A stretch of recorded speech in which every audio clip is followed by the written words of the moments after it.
आज्ञा इटा काँ धान चाष करिछन एटा झिल्ली धान केबे अमल हेबा ई धान एटा 120 रु 125 दिन भितर अमल हो जाउछि आज्ञा केबे लगैछन ई धान आज्ञा एटा जनवरी 1 रे लगाई आज्ञा अच्छा धान काटला परे जेन नोड़ाटा रहुचे से नोड़ार केनता व्यवहार करूछन आज्ञा से नड़ाटा बहुत मूल्यवान जिनिस आमर चाषी मानकर पाइए से नड़ा को धान काटी सारला परे जाली देउछन पोड़ी देउछन इटा नहीं करी करी ताकू जदि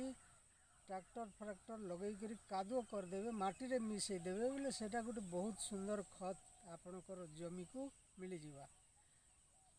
तो आमे से नड़ा को चाष करी करी माटी रे मिसई देउछु आपण नोड़ा के चाष करी करी माटी रे मिसई करी सेतिर ऊपर करिछन आपण पुणी चाष होछि आज्ञा आज्ञा हमके जमी के उर्वरा रखबार लगी नड़ा के तार भल यूज करवार बहुत जरूरी है अधिकांश किसान माने नहीं जानबार सेटा